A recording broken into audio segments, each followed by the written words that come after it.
എന്ത് ബ്രോ പുതിയ ടാങ്ക് ആണോ? ഇതെന്താ മൊത്തം ഗ്ലാസ് എല്ലാം അഴുക്കായിനി? ബ്രോ അത് അഴുക്കല്ല, അതിന് പേരാ ഡയറ്റോം. ഡയറ്റോം എന്താണെന്ന് അറിയില്ലേ? ഡയറ്റോമാ. വെയിറ്റ് ഞാൻ പറയാം. ഡയറ്റോം എന്ന് പറയുന്ന ഒരു നാച്ചുറലായിട്ട് ഫോം ആവുന്ന ഒരു ആൽഗയാണ്. അത് നമ്മൾ നേച്ചറിൽ നമ്മളെ ടാങ്ക് ഒരു പുതിയ ടാങ്കിൽ ഇത് വരുന്നതാണ്. നമ്മൾ പുതിയ ടാങ്കിന്റെ ഫിൽട്രേഷനും നൈട്രജൻ സൈക്കിളും സ്റ്റേബിലൈസ് ആയി നമ്മൾ ഇനി ഫിഷസിന് വേണ്ടി റെഡി ആയി വരുന്ന ഒരു സ്റ്റേജിൽ വരുന്ന ഒരു സാധനത്തിന്റെ പേരാണ് ഈ ആൽഗയും ഈ ഗ്ലാസിന് മുകളിൽ വരുന്നത്. അതിന്റെ പേരാണ് ഡയറ്റോം. ഡയറ്റോം വളരെ വളരെ ഇമ്പോർട്ടൻ്റ് ആണ് ഒരു പുതിയ ടാങ്കിന് വേണ്ടിയിട്ട്.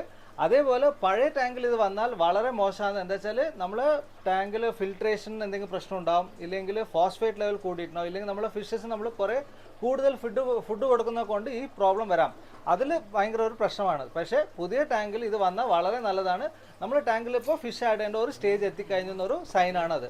ഇത് ഒരു 10-15 ദിവസം കൂടെ താനേ പോവും. പോയില്ലെങ്കിൽ നമ്മളൊരു ഗപ്പീസോ ഷ്രിംപ്സോ ഇല്ലെങ്കിൽ നമ്മൾ ഓട്ടോ സിംക്ലസ് ഇങ്ങനത്തെ മോലി പോലത്തെ ചെറിയ ചെറിയ മീനുകൾ ഇട്ടാൽ ഇത് നല്ലോണം കഴിക്കും. ഇത് നല്ലൊരു നാച്ചുറൽ ഫുഡാണ്, അതുകൊണ്ട് അതിന് നല്ല ഹെൽത്തി ആയിട്ടുള്ള ഒരു ഫുഡാണ്.